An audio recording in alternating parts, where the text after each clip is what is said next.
Hey peeps, we are back. We are talking The Real Housewives of Dubai, Season 1, Episode 11. Hey, before we get into the video, please do me the honors of subscribing to my channel, hitting the notification bell so you can always be notified when I post new content, hitting the thumbs up because that does wonders for my channel, and share.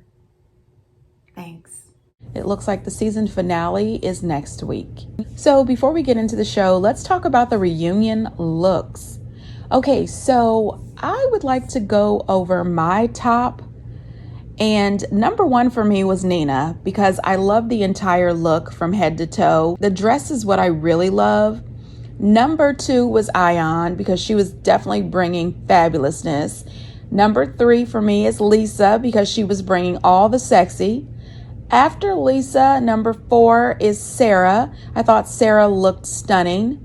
Number five was Stansberry. I really wasn't here for this look. It just looked sort of plain. Yeah, I wasn't a fan of it. And lastly, number six was Brooks. I have no idea what the hell that was. I don't know how she put that together, why she has that crown. No ma'am, no ma'am. That was my least favorite look. You guys get down in the comments and let me know what you think. How did they do? How were the looks? Okay, so this review is going to be a little bit different because I am all over the place with this particular episode and my feelings were just all over the place. There was a lot of things brought up. I felt a lot of microaggressions coming off of Stansberry. I really understood where Ayan and Lisa and Brooks were coming from regarding the whole strong black woman comments. I am African American, and there's a lot of times that people do make the comment, oh, you're strong, you can get through it. The thing is yeah, I do believe as an individual, as a person, I am strong. However, I fall down all the time, and sometimes I could use somebody to come and pick me up and comfort me as well. So I totally get it. What you say next time, don't ask me again. I've explained it to you once or twice. 3 times. Please, I don't appreciate you asking me and end it. Cannot be telling people I'm more successful than you. If you think you are, I am. or you know you are, I know I am. then the end. Of course, Chanel Ayan is more successful than Caroline Stanberry. In the pages of Vogue, on the pages of Instagram. But I'm also not that friend that's gonna gas you up when you're in the wrong. Okay, let's go. I'll be nice and because kind. I wanna have fun. Okay, let's go. Oh, no, I'm not going over there. Because you asked me this question 3 times, and maybe I should have not reacted the way I did because I actually feel like we're both very successful in our own way.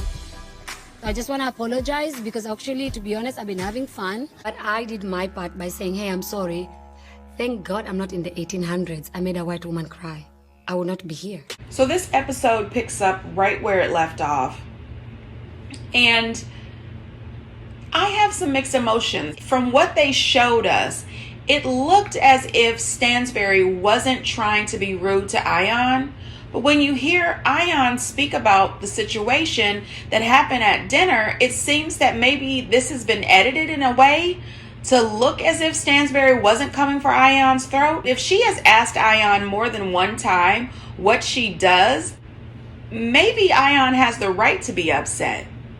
You know what I'm saying? When Ayan was talking to her husband, she said that Stansberry at dinner was talking about how much money she has, and then she went around the table saying what each girl does, and then when she got to Ayan, she said, what do you do again? If I was Ayan, that would piss me off as well. Don't come for me with the what do I do again.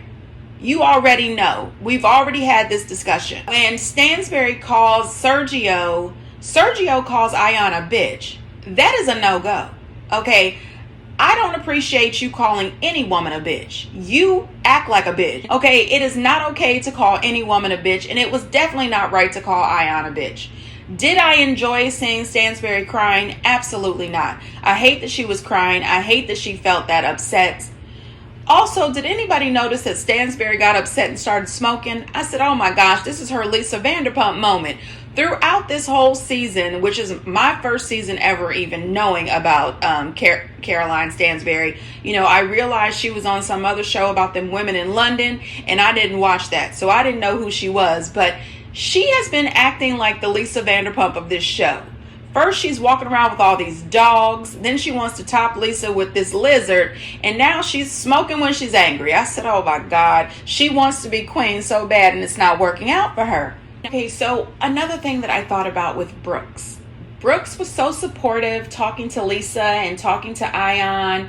You know, she understood them. You know, it's all this black girl magic. But then when she gets over to Stansberry's house, all of a sudden she's appalled by Ion's behavior and Lisa is pulling the strings. What? My thing is, she keeps on saying that Ion is influenced by Lisa. I feel like you're influenced by Stansberry. Now, I understand, you know, it is hard to be friends with two people who don't like each other. Been there, done that, still doing that. You know what I mean? But one thing is for sure, I'm not going to let one friend talk bad about the other, and I'm not going to sit and listen to it. Absolutely not. That's how grown people do it. You are allowed to be friends with whoever you want to be friends with. I personally think that Brooks is jealous of Ion and Lisa's relationship. And that is because Brooks does not know how to be a friend. You know, Brooks always wants to say that their relationship is weird. It's odd. There's absolutely nothing wrong with their friendship. You are just mad because you don't have a deep friendship or connection. And then in the middle of the dinner, she goes like, Lisa, you do this. Brooks, you do this. Chanel, Ian, what do you do? And I'm like, you've asked me this 3 times. Just don't do one thing. Because not everybody does a video on Instagram. Some of us, we actually work hard. Is that Sergio? That's Sergio? Oh, I'm gonna go. Why is Sergio at a girl's trip? Like, none of our husbands are here. This whole stigma that black women, you know, we're tough, we can take it, we're strong. No, I'm weak. Like, we don't need emotional support too, and I genuinely don't like it. And you are making me feel like all I do is a model and I have nothing else better to do with my life. It was different, and I took it the wrong way. Yes. So if I did that, I would apologize to you. That is a $50,000 2-day weekend. One time did she say, wow, thank you, Caroline. Thank you for the invite. Thank you for having me here.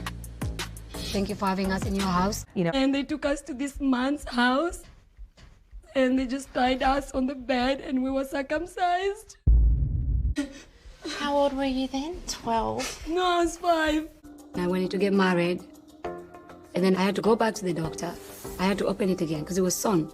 Couldn't have sex. I don't think our girls should be going through this. The reason why I'm talking about it is to bring awareness to it, and I want people to understand that this happens every single day, and if I can stop it, I will really do it. Stansberry also needs to understand where Ion is coming from. I remember is the first episode, or was it the second episode, when Stansberry said that Ion was unimportant. And Ion didn't run off and cry, but when Ion mentions that she's more successful than you, all of a sudden that brings the waterworks.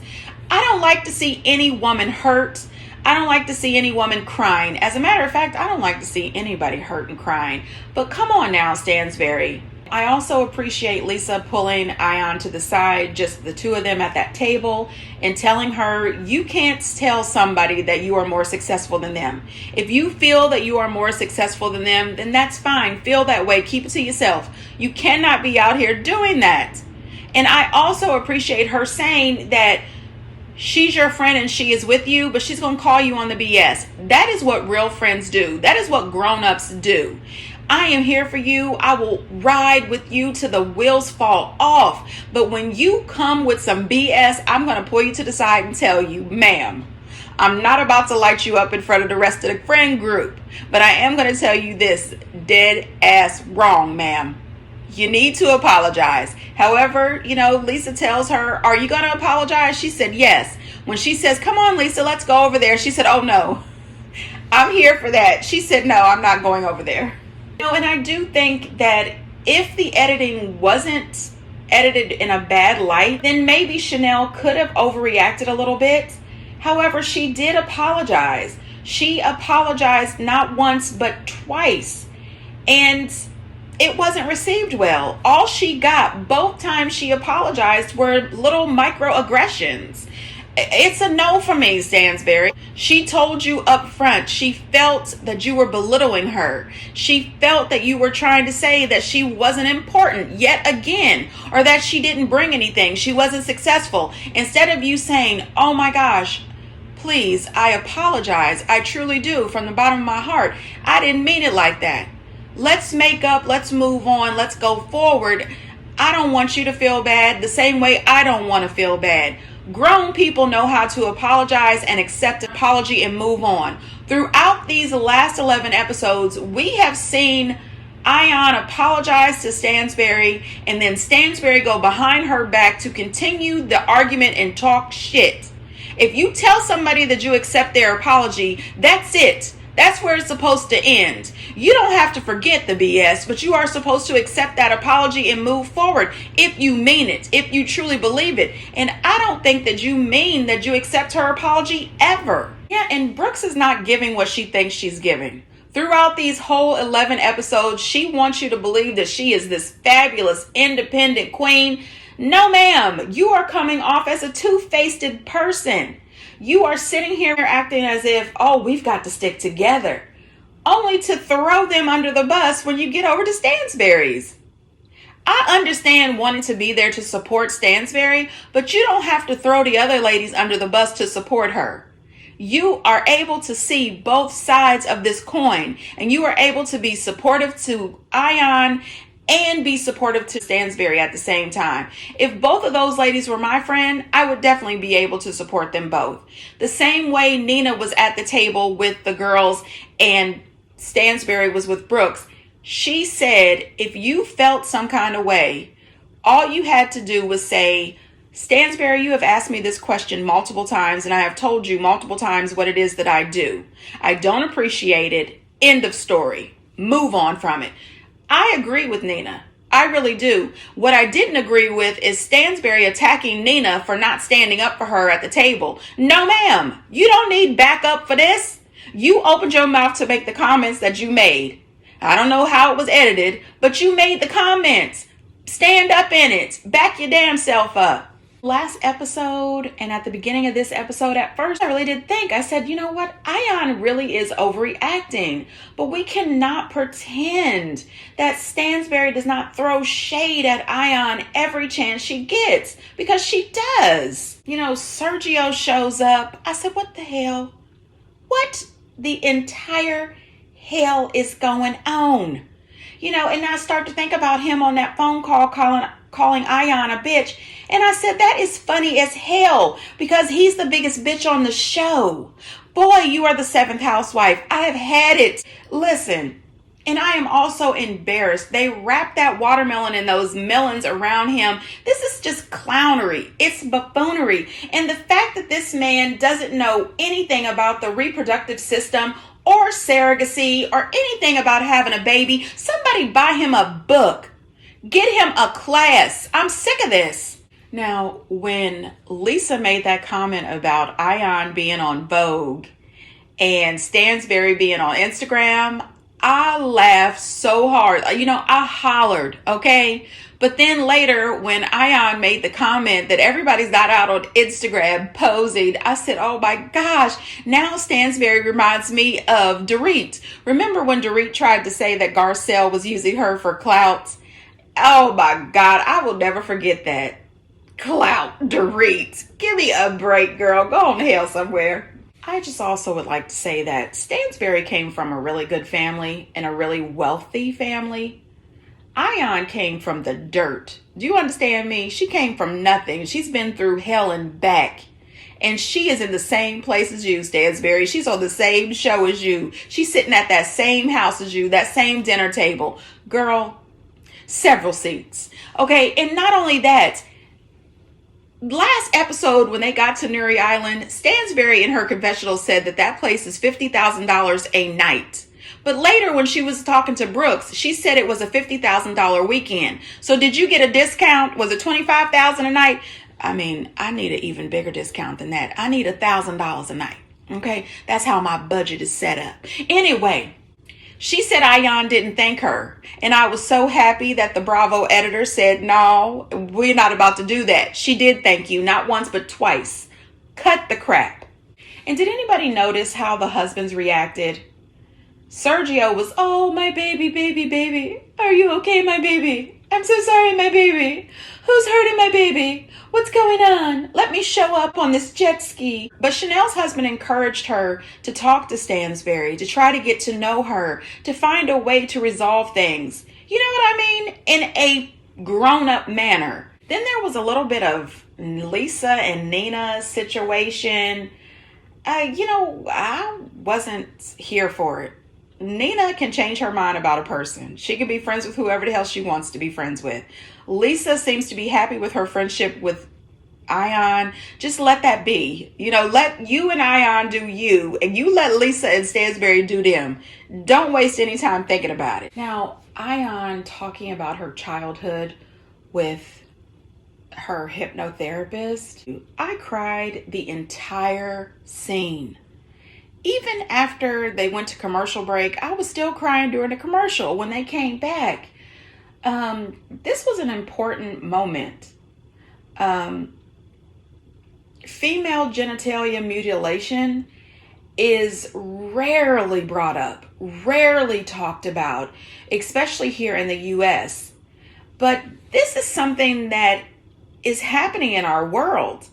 And I appreciate Ion for being so brave in sharing this. I mean, this had to be difficult for her to be able to talk through this and share the pain and the trauma that she went through. I couldn't imagine being 5 years old and having this happen. And then later in life, deciding that you want to get married and have to go see a physician to have this process reversed, then to have to wait to be completely healed. I mean, that's just trauma in itself. It's trauma the first time it happens, but trauma to correct the issue. And then think of the trauma that she must have gone through just making love for the first time. I mean, knowing everything that she's been through and then seeing that she's turned out to be such a bright light. She is hilarious. She is funny. To me, she is a very strong woman. I mean, maybe that is why we see her pepping herself up and talking to herself, telling herself how good she is, how pretty she is, how she's the best, and why she dresses over the top all the time. Maybe that's her way of self-soothing. I just don't understand how any human being with any sense, anybody who is sane, can justify doing something like that to a 5-year-old child. Anyway, you guys, like I said, this review was definitely going to be a little bit different. I'm kind of in my feelings and a little bit pissed off. Get down in the comments, you guys, and let me know what you think. And until next time, bye.